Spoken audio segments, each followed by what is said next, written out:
Welcome into Believe in Kentucky on the Believe Network. My name is Vinny Hardy. Got the main man, Cole Parker, the Cat's Paws here. CP, man, I did a late night recap after the Texas game. You, of course, in the box at Kroger Field. Do your thing for the Cat's Paws. So, gotta get your quick thoughts on what you saw since you were in the house on the loss to the Longhorns. Yeah, I mean, what a frustrating game, right? I mean, we've heard all season long about how Kentucky shot itself in the foot time after time after time, and I don't know there was a better example of this game. There were two main facets I wrote about for the Cat's Paws that just killed me inside a little bit. One, um, you kind of look at this game like a sandwich in a way, with a whole lot of good offensive stuff right there in the middle, and two turnovers on downs on the first drive and the last drive of the game for the Cats. The same play, essentially, running it up the middle, did not work. I'm almost willing to forgive, getting the ball down the field on the opening drive, going for it on fourth down, trying to be bold against a ranked team against Texas. You couldn't have foreseen how poor they would play offensively. But you don't get it there. You go into overtime, and Kendrick Law just gets you a phenomenal play all the way down inside the 5 yard line. You get four tries from inside the 5 yard line, and fourth and one from the goal line. You don't take the points. You don't trust your defense to hold Texas to a field goal, which, might I add, it did. I think I said in the press box, if you're Texas and you get that stop, I would just kick the field goal on first down. I don't care. You win the game with a field goal. Why not just go for it on first down? But no, they tried and still failed. So your defense did hold them to a field goal, but you did not trust them to do so. You go for the touchdown, you fail to get it, and as soon as that run was short, I mean that was, in the box you could tell everyone in there knew, from UK athletics people to journalists to even Texas journalists, it was like this game's over. That's it. It's done. And heartbreaking play there for Kentucky, just a disaster, starting the game with a fourth down failure, ending the game with a fourth down failure, and a whole lot of great offense in the middle, but not a whole lot to show for it. And then the second thing that really, really bothered me in this game was the special teams play. Special teams has been something that's been pretty strong for Kentucky this year. Um, but not this game. Not this game. We can obviously talk about the very blatant, obvious missed field goal right at the end of the halftime after Cutter Boley kind of leads a stellar drive there to get downfield, get in scoring position, and then takes a rough sack. Jacob Coway comes out to kick the field goal, misses it. You go into the field goal with nothing, a big old goose egg on the scoreboard. That's tough. That's a 3-point swing in a game that ended by a 3-point difference. But that's not all, was it? Because we saw two major punt returns for Texas. The second one, I mean, just egregious. I think I wrote down who it was off the top of my head. I'm blanking right now, but the Kentucky defender had him wrapped up, both arms around his waist, and then just spun around him, completely missed the tackle. The first one started Texas for its only touchdown. Um, you know, Texas's only touchdown, I think we have to note, Texas's only touchdown in that game came from a drive that started on the Kentucky 5 yard line. Yeah. Yeah, maybe Kentucky failed to do it at the end there, but I would hope to God that they scored from the 5 yard line. And they did. Um, Second one, obviously, they started in Kentucky territory, ended up settling for the field goal on that one. But you take that into account, the missed field goal, the drive, the punt return that got them into Kentucky territory, which led to a field goal, and the punt return that got them to the 5 to lead to a touchdown. This is a game that ended 16-13, Vinny, and the special teams allowed a 13-point swing.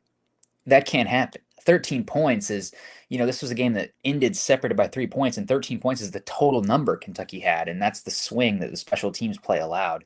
And what's so frustrating is, this offense put up nearly 400 yards, 12 different receiving targets. Cutter Bully completed 80% of his passes. And then the defense, the best game we've seen from the defense all season long. I mean, just absolutely stellar defensive play almost all night long. And all you have to show for it is a 16-13 loss in overtime. That might be the most frazzled I've seen Stoops and any of these coaches after a game. I mean, it was clear that this one hurt and hurt badly.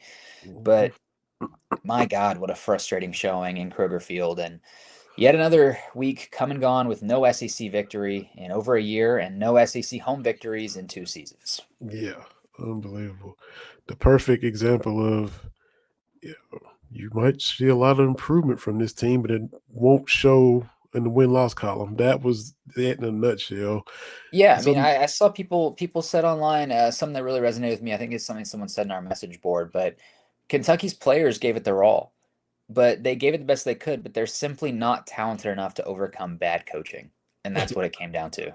That's where we are. So now we move from one UT to the other UT, and sometimes they argue about who the real UT is, but we'll leave that between the two fan bases. We move from Texas to Tennessee. We have a podcast and duo on the Believe Network, as we ourselves are, two fleshly brothers, Evan and Rustin Pierce. They are the Vol Bros. Evan Pierce is backstage with us now. We'll bring him in. Evan, welcome to Believe in Kentucky. Appreciate you hopping on to chop it up with us. This Cats Vols coming up this weekend, man. Thank you. Well, thank you all for having me. I appreciate it. And I would, say that Tennessee is the real UT because Tennessee was a university before Texas was even a state. So I think we got the corner on the market there. Ooh, so y'all dropped the mic on them with that right there alone, huh? So, man, tell us a little bit about yourself. You got the Vol Bros, you and your brother, which got to be cool. You and your brother doing a podcast together. Both y'all Tennessee fans talking Vols. So tell us about yourselves. Where y'all at in Tennessee? How'd y'all come to do a podcast? All that background stuff before we get into this game. Yeah, that's a great question. So, we're both born and raised in East Tennessee. We both live in Chattanooga, Tennessee, right on the Georgia Tennessee border, right on I-75, and we've loved the Vols our whole life. And every week we talk all about what we saw on the field and everything. We're like, what if we just did this on YouTube? Like we're doing exactly what we're doing right now, just on YouTube. And so we started doing that, and it's been a lot of fun. We're at the Vol Bros, so TheVolBros. You can find us on YouTube, Facebook, X, Instagram, and we live stream every Thursday and Friday night. Thursday and Sunday night at 9:00 Eastern. So we've had a lot of fun doing it. We started, actually, it'll be 3 years next week, or the first week of November. So 3 years and 2 weeks, which is pretty exciting. Good stuff, man. Good stuff. So y'all go from last week going up against a rival that you hate, that y'all probably don't beat as much as you would like, to playing a rival that hates you, that doesn't beat you as much as they would like. So that's what you did back to back with these Tennessee. We're playing Alabama now, coming to Lexington this weekend. Yeah, I mean, that's fun. Listen, I'm really glad that Tennessee's 3 permanent opponents are going to include Kentucky and Alabama. Tennessee and Alabama, a lot of people may or may not know that that's the reason the SEC started. The conference was formed in a hotel in Knoxville with representatives from both universities present at the meeting. That's where there's like a plaque on the wall outside the hotel where the conference officially formed. And so, obviously that's a huge rivalry. It has a name, Third Saturday in October. It's really, really cool. But Tennessee, Kentucky, and football and basketball, and that's always going to be fun. It's all now baseball as well, which that's a whole other story today. But it's a fun rivalry. Obviously, it's a border rivalry, so you want to preserve it, and I'm glad that the SEC did preserve that. Yeah. I'm born and raised in Kentucky. I live outside of Knoxville now. I'm in Morristown. So yeah, nothing National Weather Service is there. Yeah, it is. It sure is. It sure is. So, interacting with the Tennessee fans, on a daily basis, a lot of them said the exact same thing that echoed your point. It's they wondering who the permanent rivals were going to be, and they were hoping it would still be Tennessee and Kentucky because it's just a fun rivalry. We like having that For rivalry, and of course it's fun for you in football because y'all win 98% of those. But still, I I understand though it is fun back and forth. To come to Neyland, to come to Thompson Bowling. Well, I'll tell you what, I'll give y'all some credit though, because one of the worst memories I have as a Vol fan was 2012? Yeah, it must have been 2012. Derek Dooley's last game.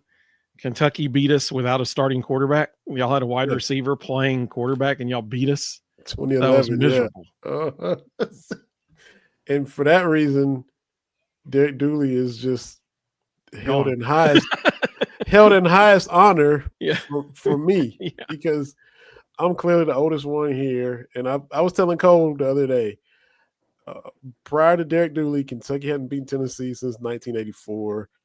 I was 7 years old. If I'd have known it would have been that long between wins, I'd have paid a lot more attention when I was to that 17-12 win in Neyland Stadium in 1984, because the next win didn't come until I was 34 years old, Evan, married with 2 kids. That's so when Tennessee fans ask me, well, why do y'all hate us so much? I'm like, look, Tennessee to me is like Alabama to you. And they're like, oh, I get it.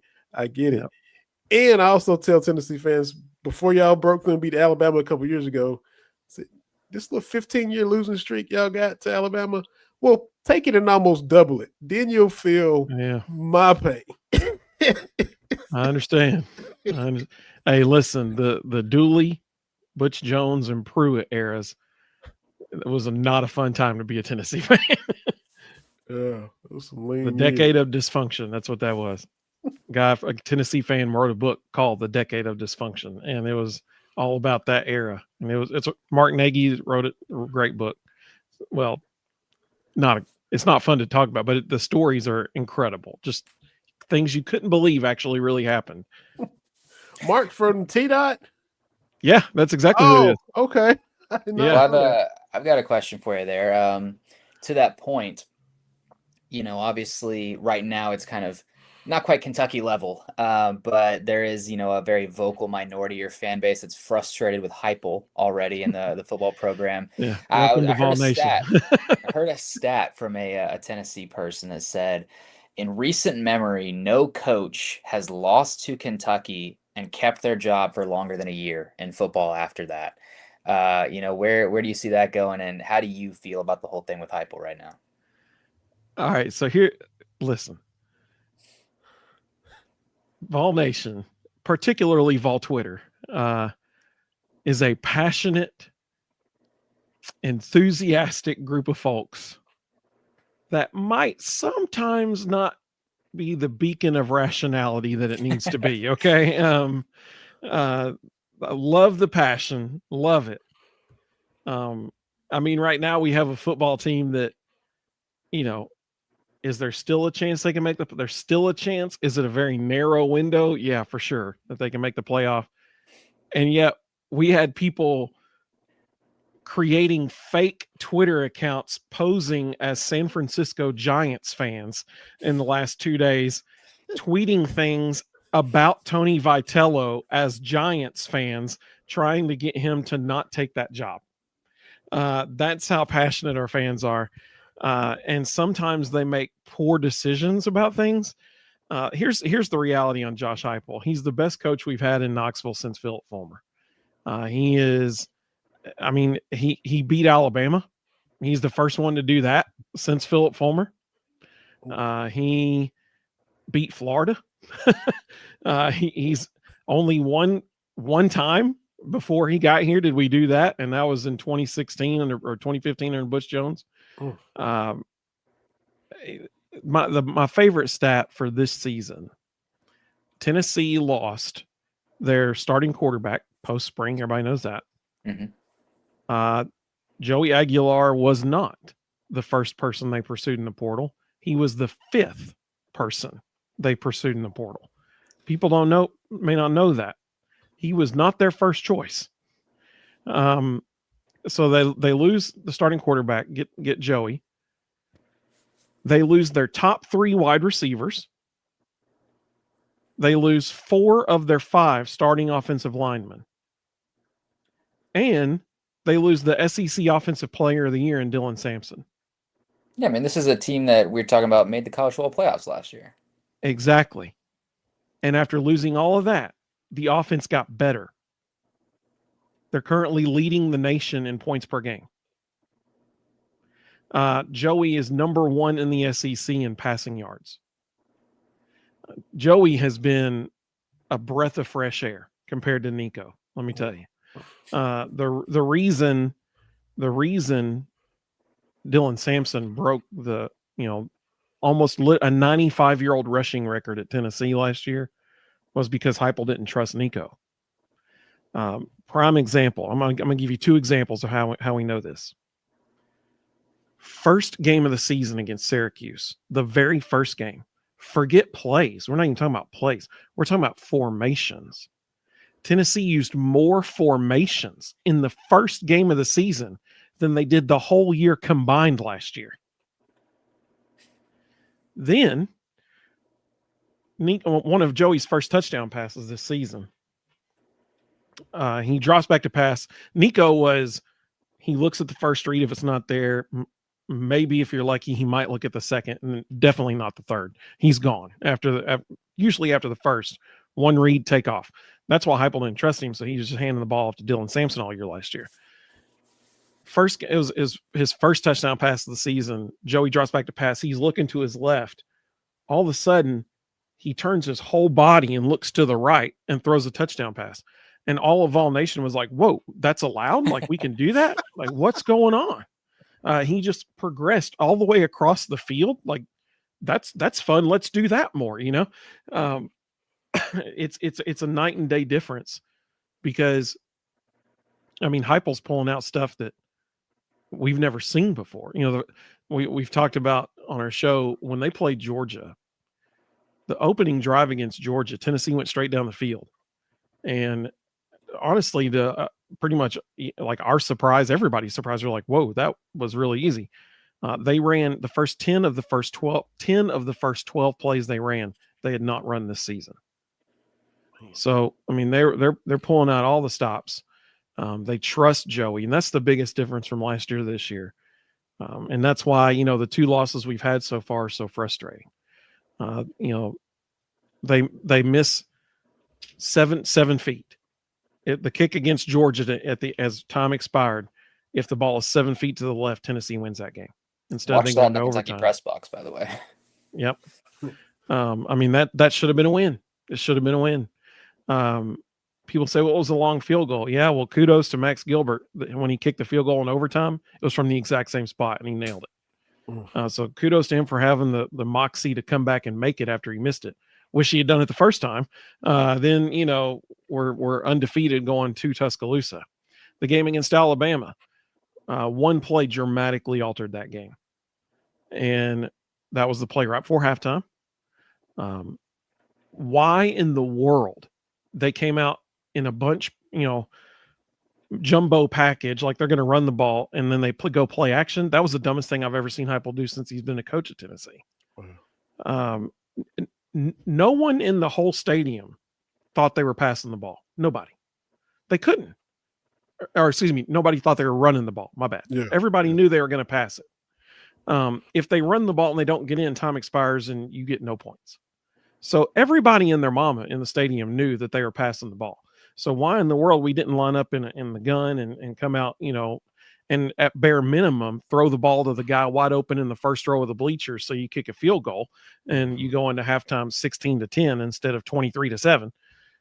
Just unbelievable. It was a poor call, and then Joey threw it to the inside shoulder of the tight end, which compounded the problem. But all that to say, Tennessee has not had a coach as good as Heupel since Phil Fulmer. And people who, Tennessee fans who are calling for his job, which there are, man, there's even more people calling for Tim Banks, the defensive coordinator. They're calling for his job. That's just Tennessee. Like, that's always going to, people were calling for people. So I'm sure we'll end up talking about Tony Vitello at some point. People were calling for Danny White's job, the AD, because he let Tony go. They said that he wasn't funding the baseball program enough. Tennessee has, by numbers that are reported publicly, which is an important distinction, they're funding their baseball program more than anybody in the country right now. Now, some people say, well, LSU's actually doing it more, but if they are, then it's money that's not being reported publicly. Right, which but I'm sure there's money. God forbid a college team loses their coach to the Major League Baseball. You know? Yeah, exactly. The first coach in the history of the game to go from coaching a collegiate team to a major league dugout as manager. The first coach literally ever to do that. And I'm here for unreal. it. I'm in a group text with a couple buddies of mine. They're from Tennessee. They live in Virginia now. So spring, summer, first part of fall, we're all Braves fans. We're all united Yeah. in, Yeah. with our text to the Braves. Fall rolls around, then it's, the Kentucky Tennessee stuff starts and all that. But I told them, when they were texting about Tony V, say, look, man, I'll pop down there right now and help that man go pack his bags. Does he need any help? Get to what kind of luggage you got, Tony? Because I mean, I mean, go be the Jimmy Johnson of baseball, Tony. I'm here for it. No, I mean, even apart from just like, obviously if you're Kentucky, it's not making you sad to see Tony V leave Knoxville, but Kentucky's been through something similar on the basketball front when Rick Pitino leaves Oh, yeah. for the Boston Celtics, and you can be frustrated, you can be mad at the coach, but at the end of the day, you got to say, well, it's an NBA job. Right. There's not a whole lot you can do at the collegiate level that's going to compare to the NBA, and it's the same with this. If you Exactly. obviously, I know he cared a lot about Tennessee. It's a decision he kind of mulled over for a while. It took a little while from we first heard the rumor that it might be happening. But Yep. from the moment I heard it, I said, "This is a college coach getting offered an MLB opportunity. You take it. You take that chance." And it's not even just an MLB team. Period. Too. It's the San Francisco Giants. It's not like this is the Pittsburgh Pirates he's getting offered to go coach. This is Right. the San Francisco Giants. Well, and to your point there about Patino, I mean, as a competitor, like forget the coaching part of it, just as a competitor, you reach the pinnacle in your league, you win a national championship. Now you have an opportunity to go do it at the next level. Can I do it? I mean, just as a competitor, you want to go test the waters and see if you can. Absolutely. Not trying to stay in hindsight mode, but you mentioned, Hypo not trusting Nico, and of course, all of Tennessee fans were loving UCLA's start to the season, and Yeah, they were. Everybody was staying up late watching those Pac-12 games, watching them lose their non-conference games and struggle and just eating it up. At what point did Hypo realize that, I don't know, it's a miss with this guy? We just can't coach this guy up to see the field, to make the reads quick enough, because all that he's overcome this year, bringing in Joey, new offensive line, new running back, all of this, and you guys really didn't miss a beat and are better off. So at what point did he say, look, man, this Nico kid is just he's not fitting my system. I'm not getting through to him. It's not going to – at what point did he realize that I just got to ride Dylan until his legs fall off because that's the best offense we got? I'm just trying to get a feel for when did y'all and maybe Hypo all kind of start seeing this play out like this? That is a phenomenal question. Publicly, the Oklahoma game last year. If you go back and you watch the Oklahoma game last year, watch right after the game ends, they do like a post-game interview with Hype or whatever, and then they're talking and in the booth and they're showing just stuff happening on the field. There's a shot of Hype talking to Nico, and he's explaining why he essentially took the ball out of Nico's hands.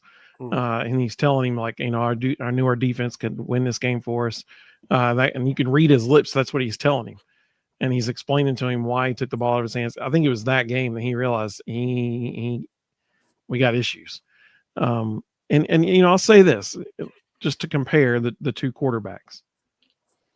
Joey Aguilar didn't get on campus until May of this year. So he had May, June, July, and August, 4 months. That's it. He had 4 months to learn this system. By the time Nico was starting, I'm not going to count the bowl game against Iowa, when Joe Milton was getting ready for the NFL draft.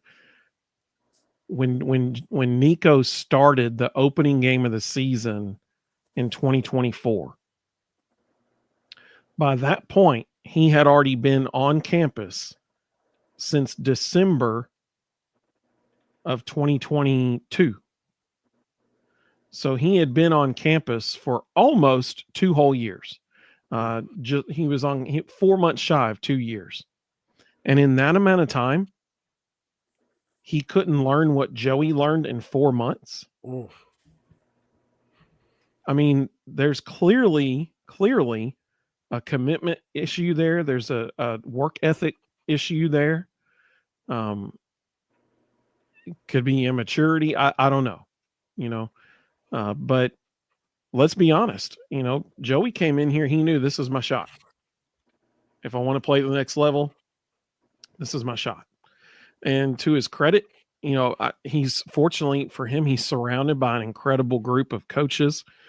Many people probably don't know this, but right now in Tennessee's quarterback room, you've got obviously Josh Heupel and Joey Halzle. Joey Halzle is the quarterback's coach and offensive coordinator, but Heupel calls all the plays.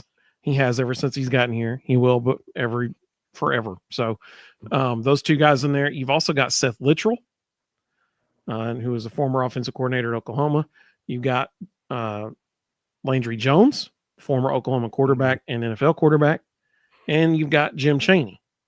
So Littrell, yep. You got Littrell, Jim Chaney, and Landry Jones all working as offensive analysts. And I would love, honestly, to just sit in a room, in that quarterback's room, and hear those 5 dudes just talk football. And that'd be amazing. So unfortunately, Nico left before those other 3 guys got there, because I'm sure that they've helped Joey tremendously. And kudos to Joey. He came in and he's working his tail off, trying to take advantage of his opportunity. And is he 24, 22? 24. Yep. So you mentioned maturity, and yep. Wasn't there a period where he was out of football? Like, yes. Were you like selling insurance or working somewhere? So I mean, you yeah. talk about maturity. This is real life situations and a whole different kind of perspective. In 2019, he was the backup quarterback at a community college in San Francisco. He lived 49 minutes via train ride to campus. And he'd wake up every morning, ride the train there at like 6 a.m., go to class, go to practice, ride the train home, get home at like 8 or 9 p.m., get up the next morning, do the same thing. He was the backup quarterback. Then 2020 happened.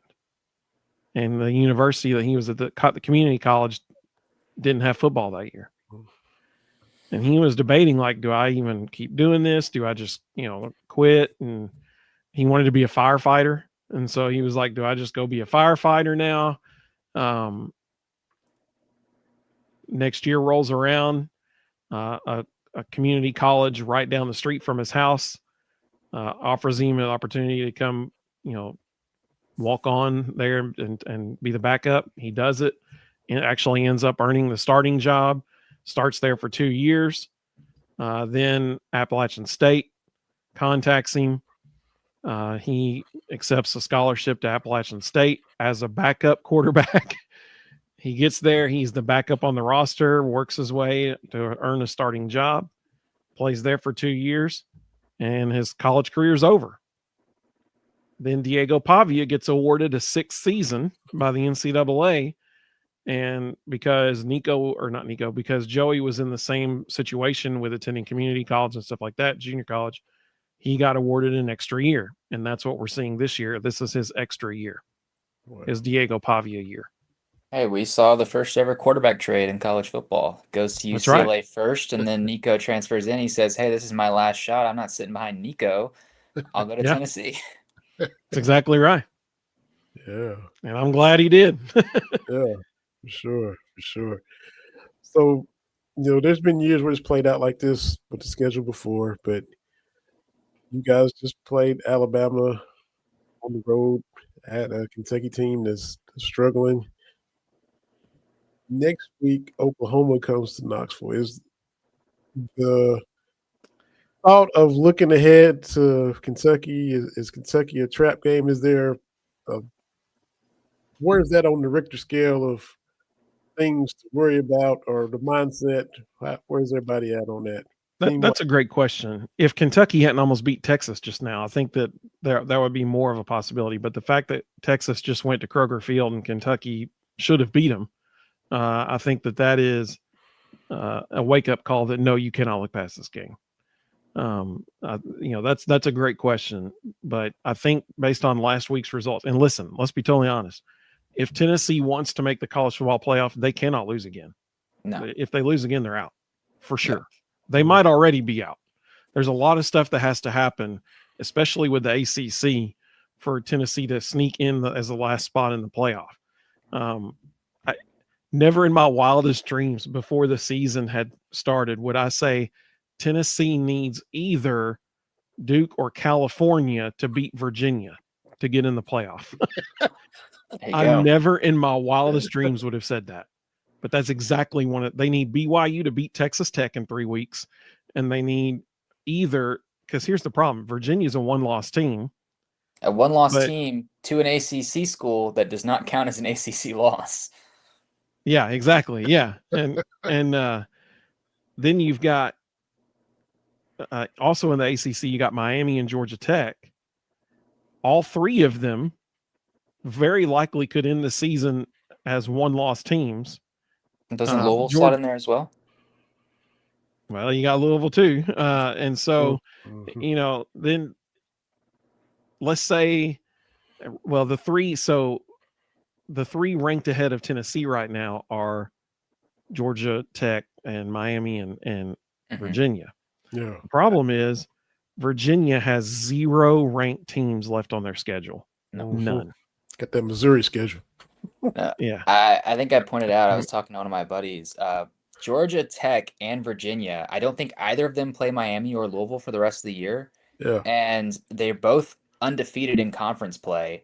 Even though Virginia does have a loss to an ACC school this year, they don't have a loss in conference play because they decided to schedule NC State anyway in spite of the conference. So you could have undefeated in conference play Virginia and Georgia Tech. So you'd have Miami and Louisville potentially missing the ACC title game. Those two clearly seem like the best two teams right now, but that's exactly a tough spot right to be in with the way that conference is scheduled. And so think. Let's say that happens. Because it's going to happen. So let's say it happens. Miami, they're not going to be left out of the playoff. No. Mm-hmm. And so whoever wins the ACC championship game gets the automatic bid. Mm-hmm. So there's at least 2 teams going in the playoff. What if Virginia? Let's get real wild and crazy. Uh-oh. Let's say Georgia Tech somehow beats Georgia at the end of the season, and then Virginia somehow beats Georgia Tech in the ACC championship game. Well, now you can't leave out Georgia Tech. You can't leave out Georgia Tech with a win over Georgia and Clemson. There could legit be 3 ACC teams in the. I mean, this is bonkers. So there's a lot of stuff. Didn't Georgia Tech beat them last year? Georgia Tech beat Georgia last year, didn't they? Georgia Tech? They sure did. Yeah. I think even if they get, even with what Clemson is this year, if Georgia Tech goes to the year, even if they lose to Virginia in that title game, if they beat Georgia and Clemson in 1 year, they're not getting left out. There's no way. Exactly. So, I mean, it's possible 3 ACC teams could be in, which is why,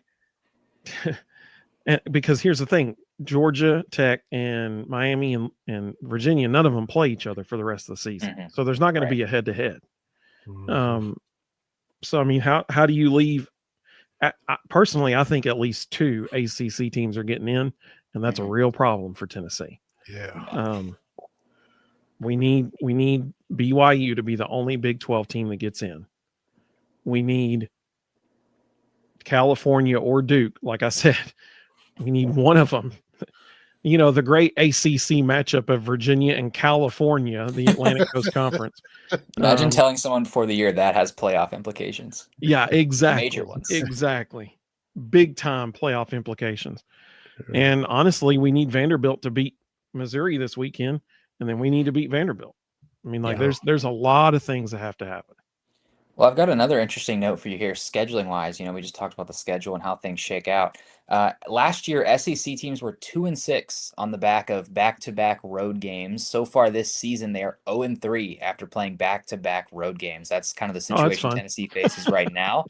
And what's interesting is this week, there are 5 SEC schools playing a consecutive road game in Texas A&M, Ole Miss, Missouri, Tennessee, and Texas. So you want to talk chaos, playoff implications. All of those teams are ranked, and all of those are facing something that 3 other teams have faced and failed to conquer this year. Well, so here's the deal specifically about Tennessee and Kentucky. I think this is a situation where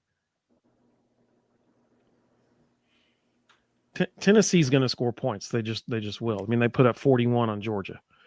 The question is, can Kentucky match them? Now, I'm going to tell you one very interesting thing that I literally just found out while we were live here on the show. The injury report came out tonight for this weekend, the first one. Now, I will say this for any Kentucky fans watching, whatever Tennessee says on a injury report, you can't believe it because they're never honest about what's going on. Prime example, I think it actually might have been the Tennessee-Kentucky game last year. Dante Thornton Jr., one of our wide receivers, gets injured.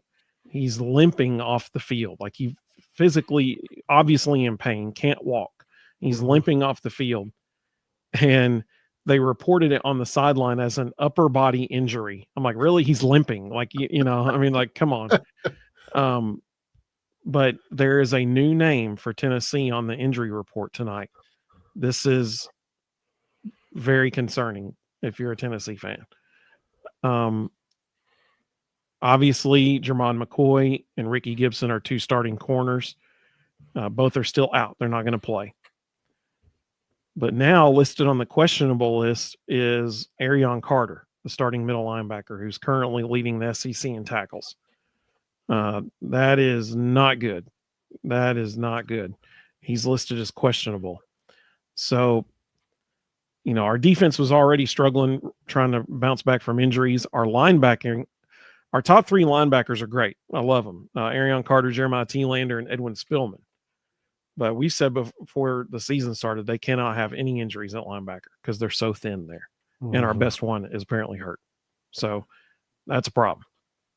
So did y'all see him walk off or limp off, or something happened in practice today? Or no, that's what makes it even more surprising. He did not get injured at all. In the Bama game, there has been nothing said about practice this week. No reporters mentioned it, nothing. But all of a sudden tonight he shows up on the injury report as questionable. Like that was brand new information to all of Vol Nation right there. I bet if we got on Twitter right now, they'd be melting down right now.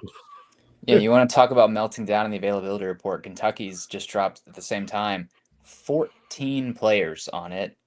Last week, I believe there were 6 or 8, maybe. There's 14. So I'll 7 of them are listed as out.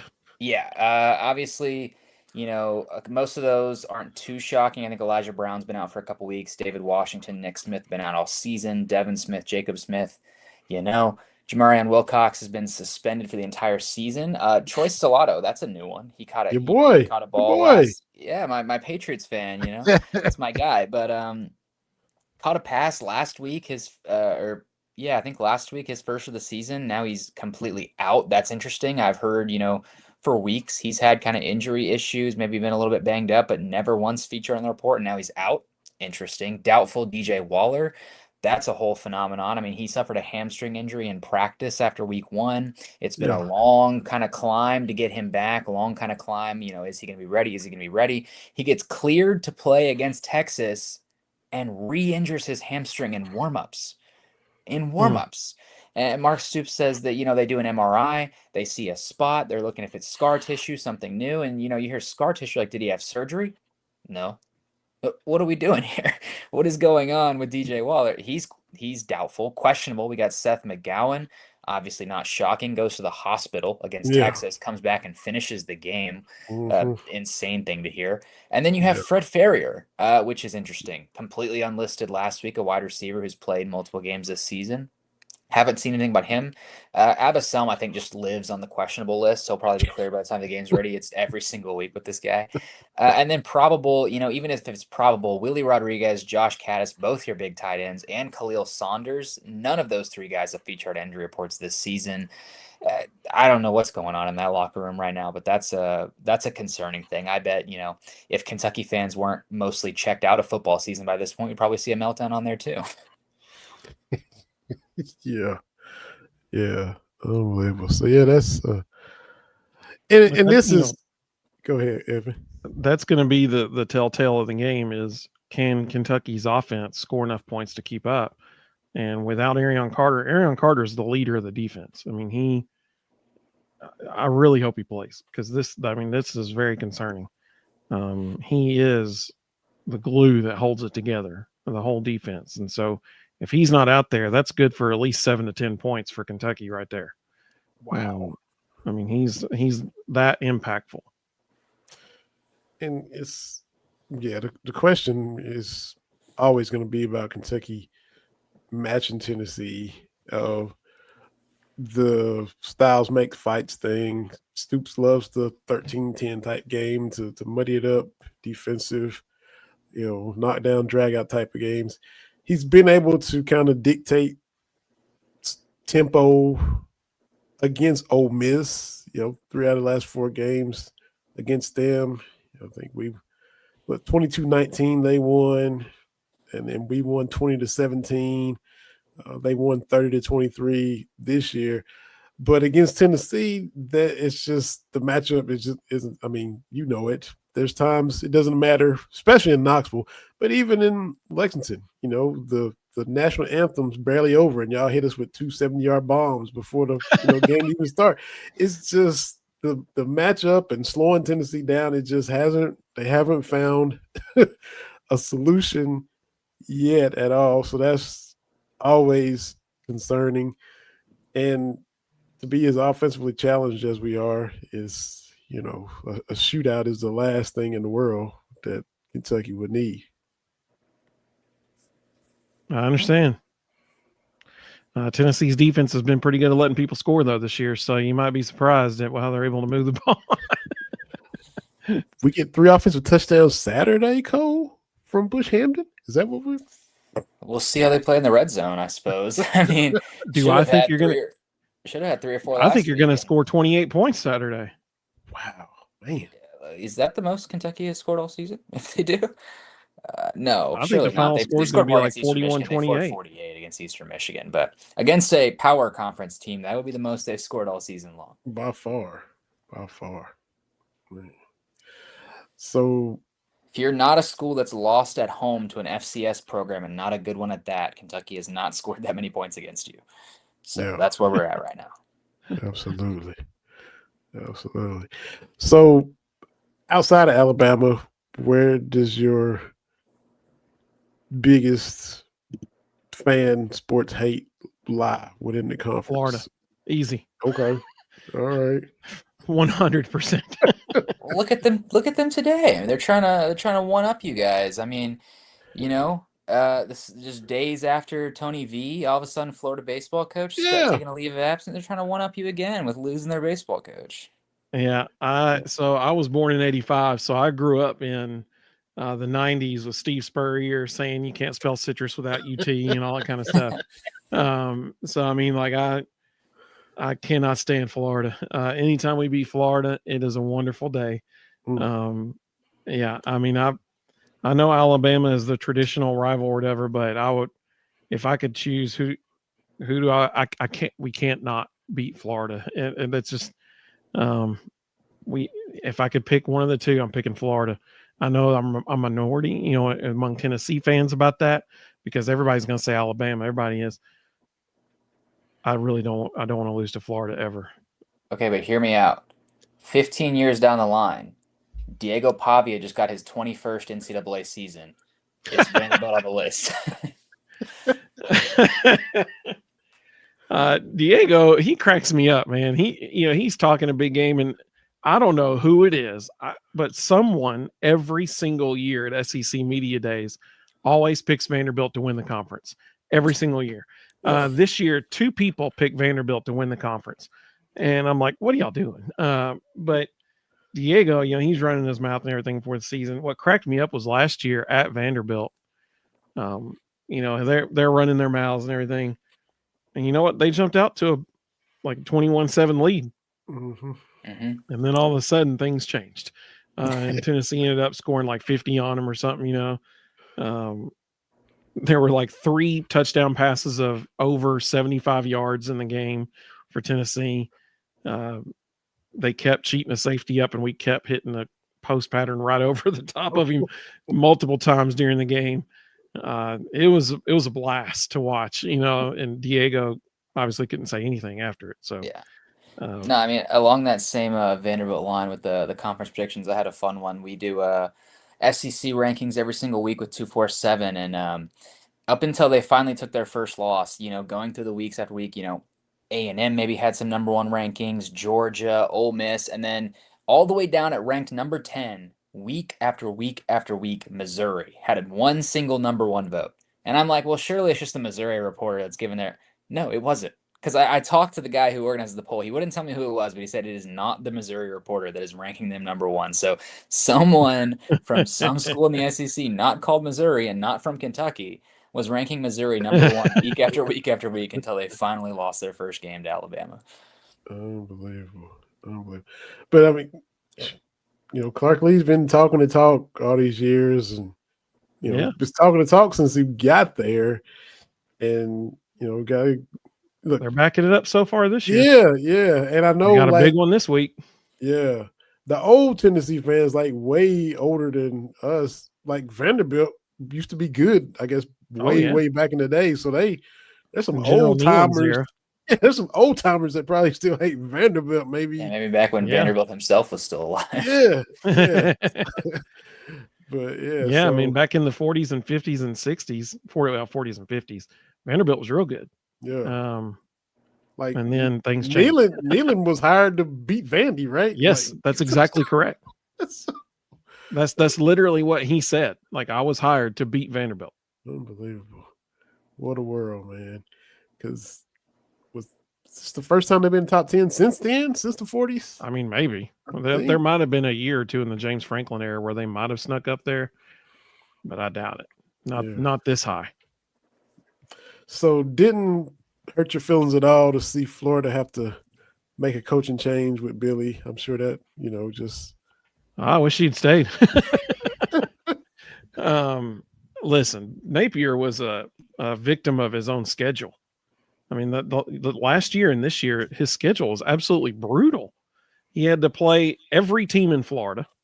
So he had to play Miami, Florida State, South Florida, both years. I mean, if you're gonna have an 8 conference game schedule, the other 4 need to be wins. Like, that's just the bottom line. Because all the college football playoff committee cares about is, at the end of the day, is wins and losses. That's it. And so make it easy on yourself. Give yourself 4. And they went out and scheduled 3 of the hardest non-conference games in the country. Then this year he's got to do the exact same thing, the flip side of the home and homes with them, and it bit him in the rear. And so he was a victim of his own schedule. But I mean, to see Florida frustrated, it doesn't bother me. I'll put it that way. I got 2 little comments for you here. First things first, with your bitter rivals being Alabama, Florida, is it safe to say Tennessee will not be scheduling USF in the near future after what that program's done to both of your rivals in the last few years? Well, so just so you know, Golish exactly. So Alex Golish, the head coach at South Florida, was the offensive coordinator at Tennessee under Josh Heupel when Heupel first came here. Ooh. And Golish, man, I love that guy. He was, as a reporter, he would have been your dream scenario as somebody like listening to coach pressers and stuff like that. The sports information department at Tennessee must have hated him because he was so honest, and that's why the fans loved him. I'll never forget the very first interview I ever heard with Alex Golish. They're talking to him about, I can't even remember who it was now, but it was a freshman tight end, highly ranked, recruit. He comes in and they start telling him, he goes, "Oh, he's going to redshirt. He's not good enough yet. He's got to learn." That was his response. It wasn't like, "Yeah, he's doing great. He's working hard." No, he's not good enough. He's going to redshirt. I wish. And I'm like, I guarantee wish. you that. Yeah, I mean, I guarantee you the sports information part was like, you can't say that, He was hilarious. We loved it every time they would give him a microphone because he would say something that he definitely was not supposed to say. And like let all of All Nation know what's really going on. It was Guy's fun. probably gonna get a power conference job this offseason Oh, if he wants one. I So mean, He might be coaching Florida. That's what he we're all might afraid be. of. That's the He thing. might be. And then Yeah. the second point I was gonna make, Vanderbilt, I believe a quick fact check based on my search, Vanderbilt's top 10 ranking in 2025 is the first time since 1947 they have been ranked in the top 10. Wow. Wow. How about that? Just a That's little bit cool, ago. man. Just a little I bit mean, ago. congrats to them. That's awesome. I hope we beat them. it's in Knoxville this year, right? When they come to Yes, Knoxville. it is. Sorry. Yes, it is. Mm-mm-mm. Can you imagine if both of us have won out to that point, and it's like a 8th ranked Vanderbilt versus probably 13 or 12th ranked Tennessee at that point, with essentially a spot in the playoff on the line? Can you imagine the scene in Knoxville for that? 3:30 That would be game? amazing. 3:30 or night game? Which one would it be? I'd have to. Well, I'm sure Bama and Auburn would be the 3:30 game, so it'd probably be the 7:30 ABC game. That's crazy. That'd be awesome. the biggest interstate Tennessee football game since ever. Memphis and Tennessee was 1-2 in basketball, right? Yeah, exactly. Yeah. I mean, like that would be it would be a playoff game. Like legitimately, it would be a playoff game. Yeah. If California beats Virginia. Yeah. Circle back to that. Yeah. That's it. So flipping to the diamond, because that's where y'all made the biggest news most recently. Tony Vitello comes in, gets you to the World Series, twice? Right? 3 times. 3 times, okay. Winning one. You guys beat, was it Florida State you guys beat for the championship? Is headed to San Francisco, headed west, just like your brother. And your thoughts,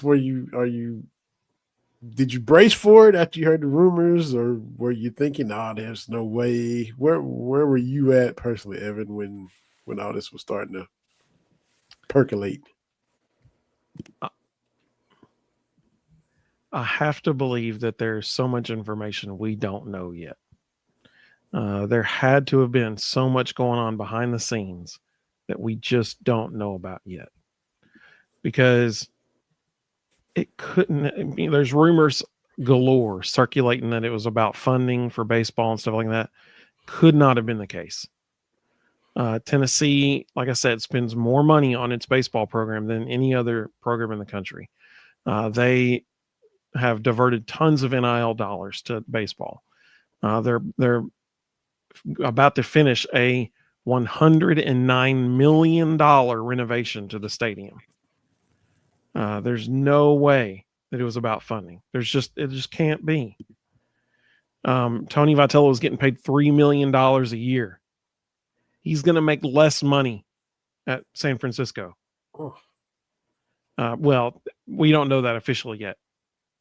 Contract details will be released in the next 2 days, but it's looking like after taxes, he will make less money in California than he was making at Tennessee. Expensive out there too, boys. Expensive out there. Exactly. So something happened. But I mean, I don't think anybody could blame him for taking the job, because I mean, how cool would it be to say you were the first person to ever go from being a college coach to a Major League Baseball coach? I mean, that's incredible. I mean, that just doesn't happen. Literally doesn't happen, because he's the first one ever, It has been fascinating today. The news came out about 1:45. Within the next 2 to 3 hours after that, there were tons of former Tennessee baseball players who played under Vitello immediately tweeting out, this is a no-brainer, and like tagging Danny White, the athletic director, saying this is a no-brainer. Josh Elander needs to be the next head coach. Josh Elander is the assistant coach right now. He was the third base coach. He was the hitting coach for Tennessee for the last 7 years. The players love him. He's an excellent recruiter. I mean, that's the thing, Tony had brought in back-to-back number one ranked recruiting classes. And all those dudes, all those dudes can be are in the portal now. And not in the portal, but can be if they want to be. Because just like football, there's a 30-day window. As soon as that coach leaves, you got 30 days. Can you imagine the cell phones that are blowing up right now for all those players from every program across the country saying, "Hey, come play here"? Wow. Yeah, I mean, this isn't a Bruce Pearl at Auburn situation. There's still time to build out, Right. team. There's still a lot of time at this point in time, and I mean, all their families are probably getting their phones blown up tonight. Like, your son needs to come play here. And so they said that Danny White today said he wants to move quickly because he knows he has to. If it's 2 weeks from now and they haven't hired somebody, all those players know I have 2 weeks left before my portal window closes, and so they're really going to start shopping around. They need to hire somebody in the next 2 weeks for sure, and I think it'll be Josh Elander. Yeah, I don't mean to make all my comments jokes here, but I saw a tweet earlier today and it said, if you're Tennessee, you got to at least make Lane Kiffin say no. You got to make him say no. Lane would love that. He would love that because Lane loves him some Lane, and so he would love that. So do you just personally, you just shaking Tony V's hand and thanking him, or are you? Yeah, I mean, how could you not, right? I mean, the man, when he got here, so it was interesting. Danny White started his press conference today thanking Tony and all he's done. I mean, they've been to 5 straight super regionals. 5 or 6 now. I can't remember. I think it's 6 actually. Multiple men's college world series, won a national championship, first ever in school history. When he got here, the baseball budget per year was $3.5 million. It's now $14 million a year. It's incredible what he's done here, the amount of talent he's brought here, the amount of Major League Baseball players that are now in the majors who played for him at Tennessee. He's going to coach one of them, Drew Gilbert, who's currently a San Francisco starting right fielder for the San Francisco Giants. He's going to coaching. It's, how could you not thank the dude for what he did? Because he took the program to levels that it's never been to before. Yep. So, guess we got to get some score predictions, and based on what you said, I was kind of surprised to hear what you said. So, Evan, if you want to go first, guess first. Well, as to what... I try not to have orange colored glasses. I try not to. I try to be objective, and I know what I've seen from Tennessee's defense this year. In SEC play, I mean, you think about, they've had Georgia, Mississippi State, Alabama, Arkansas. 0 of those teams have been held to less than 30 points. So to say that Kentucky only scores 28 would be Tennessee's best defensive performance in conference so far this year. So that's why I think the final score ends up being like 41-28 Tennessee. Man. Yeah, I mean, I feel like this is not the first time I've been asked for prediction on this game, and I feel like I've locked down pretty closely what I want to say for it. So for me, I think going into this one, Kentucky could win. They could. They've got the ability to do it. But as I've been all year long, I'm in I'll believe it when I see it mode. I think the offense is going to continue to be playing stronger than it started the season with. I think the defense, I don't think we'll quite get the same showing we got against Texas. That was just a really great showing. My prediction I've given every chance I've had the opportunity is 35-28 Vols win in Lexington. Man, look, moral victories, we've seen way too many of those. I feel you on that. We saw one last week, and what we're talking about 6 inches from perfection. I think against Ole Miss, if this offense put up 28 points, I mean, I can't. I can't say that's a win, but in a way, that's a win. I mean, if them manufacturing 28 points, I can't even fathom it. That's how beaten down I It am would be the visually. most. It would be the most Kentucky thing ever to have the best offensive showing of the year and still lose. The same way it had the best defensive showing ever last week and still lost. That's So true. you got to consider this: teams who play Tennessee almost always dominate time of possession because Heupel wants to go so fast on offense. Josh Heupel has said publicly multiple times he wants to snap the ball every 8 seconds. Now I'm not talking about the ball spotted 8 seconds come off the play clock. That's not what he wants to do. From the time the play ends to when the ball is being snapped again, 8 seconds. So they could spot the ball and 2 seconds later we're snapping it kind of thing. I've timed it many times before. The fastest we've ever gone, there was one time we snapped the ball 6.8 seconds after the play ended. So that's what he wants to do. And I'll be honest with you, when they're moving that fast, that's when they're scoring the most points because that's what they practice over and over and over all year long. That's when they're most efficient. Now, the byproduct of that is the defense gets totally worn out because they're on the field so much. I'll give you one thing to look for. So anytime Tennessee scores unusually quickly, so let's say it's like a 2 or 3 play drive. It happened against Syracuse, deep, post route over the middle, 75-yard touchdown pass. On the second play of the drive.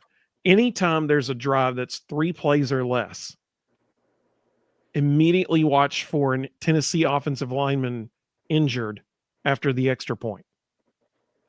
It happens every single time. And it's just a joke among Tennessee fans now because we know it's coming.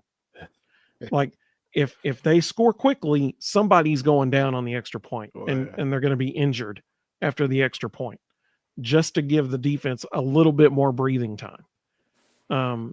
But so because of that, that's another reason why other teams score more points against Tennessee because they have the ball over half the game. I mean, like almost 3/4 of the game, they've got the ball. That old mound visit where you're stalling so the guys can get loose in the bullpen. Exactly. It's so funny. We can tell you the person. So each year it's a different person. And it always, like last year, well, now I can't remember who it was, but it was the same guy every single game. If they scored fast, he was going down. This year, it was Bennett Warren. So the first 2 or 3 games of the season, they'd score. I remember when they were playing ETSU, they scored real quick, and I looked at somebody sitting next to me and said, Bennett Warren's going to be hurt this next play. Sure enough, Bennett Warren's down on the field after the next play. And I mean, like it's a joke, man. Like we know exactly who it's going to be. That's hilarious. Now, what threw a wrench in their plans was Bennett actually did get hurt in the 5th game of the season. And so now they've got somebody else to step in to be the guy that's going to get fake injured on the extra points. The backup Bennett Warren. Next man up for Bennett. Next man up for Bennett Warren. Fake injury guy got real injured. The best I can do is like 30-13, maybe 30-16. You'll score more than that. I hope so. I hope you don't. I hope you're right. Don't overestimate Kentucky. It's a bad idea. That's what I'm saying. It's a bad idea. It's a porous offense against a stagnant, a porous defense against a stagnant offense, and something's got to give, and we'll see Saturday. But Kentucky football lately just feels like when they go low, we go lower. I was about to say that a few minutes ago, and the history of this rivalry. Go back to the streak. There were so many years Kentucky should have beaten Tennessee before they finally did in 2011. I think 88 Tennessee lost their first 6 games. They start off 0-6, then they run off 5 in a row to finish 5-6. They still beat Kentucky that year.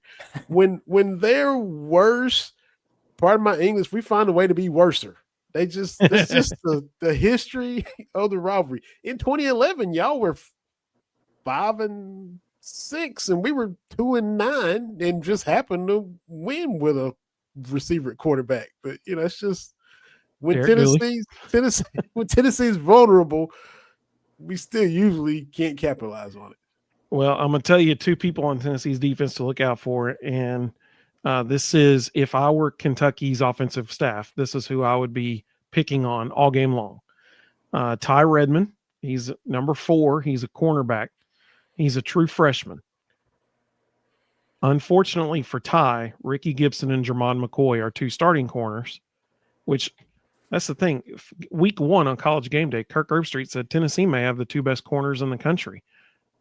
Unfortunately, neither one of them have played this year because they're both injured. Jermod was projected to be a top 10 NFL draft pick next year. He hadn't stepped on the field because he tore his ACL back in January. He's still trying to recover.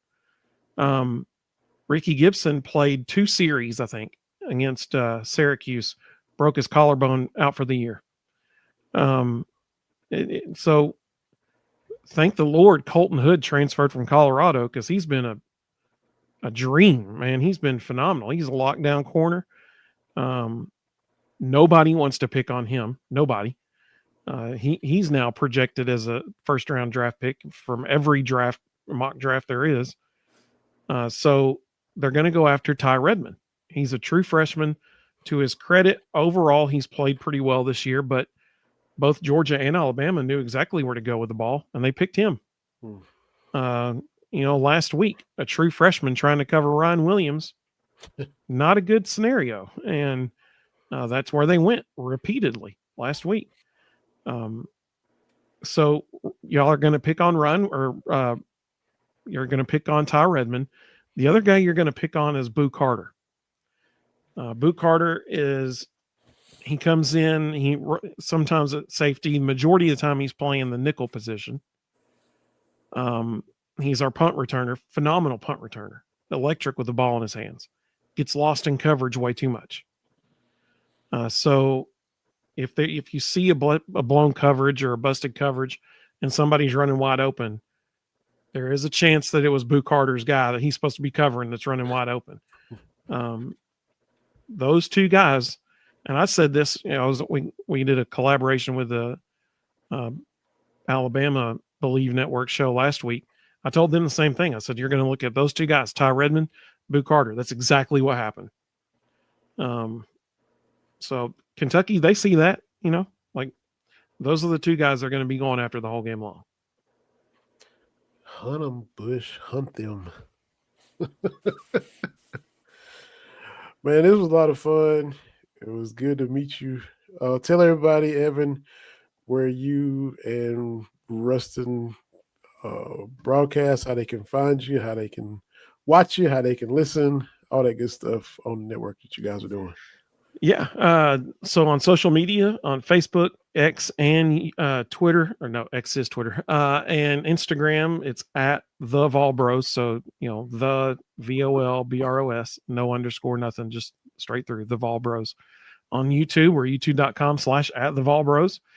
We'd love to have you anytime. Like I said, we live stream every Thursday night and Sunday night year round. So we're covering, football, men's and women's basketball, baseball and softball. We've gotten to have volleyball and swim and dive news when Tennessee's done well in those sports, and track and field sometimes. So we're year round on it. It's a lot of fun. We invite everybody to join us anytime. We try to be as objective as possible. We try to be a family friendly show. So, everybody, one of my favorite compliments we ever got was a guy messaged us and he said, I appreciate you all because the next morning when I'm taking my kid to school, we can listen to your show in the car. And I don't have to worry about my kid hearing something he shouldn't. And I was like, well, I appreciate that very much. So that was a really nice compliment. So looking forward to hopefully having you guys with us tomorrow night. We love it. It's a lot of fun. My brother is currently, like I said, flying in the air right now. He will be landed probably in the next hour. And so tomorrow night, he'll be on the ground so he can join us. He'll be from the West Coast, but he'll be joining us as well. So that'll be good. So we hope to see you guys tomorrow night too. Yeah, I appreciate the invite. And we'll hop on there and chop it up. Are you the older brother or younger brother? I'm the younger brother. So Okay. my Rustin is 7 years older than I am. And so it's a lot of fun. Like I said, we always talk about the Vols all the time anyway. And so we were like, what if we just did this on YouTube? Like just had our conversations on YouTube. And it's been a lot of fun. It's been cool getting to have a lot of neat folks on the show. And it's been a really fun thing. Yeah, good stuff, man. This was fun too. Appreciate you taking the time and look forward to hopping on and doing the same thing tomorrow as we preview Cats and Vols. As always, like, subscribe, rate, review, podcast app, Spotify, hit the little rating, leave a comment. As I always say, we've had fans of rival schools. There have been Louisville fans. There's been some Tennessee fans that hopped on and left 5 stars and wrote a comment. So we appreciate that. So BBN, Big Blue Nation, y'all get in here and do the same thing. We definitely would appreciate it. For my man Cole Park of the Cats Paws, y'all check him out. The yearbook is out for basketball. All the football stories are still continuing to be written. Cole will be in the press box. There we go. Most of the fan bases went ahead and transitioned on to the hardwood as it's right around the corner. But y'all check it out. I got mine ordered as well.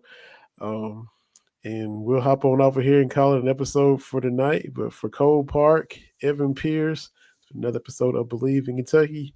Go Cats, Believe Podcast Network. We'll holler at everybody next time.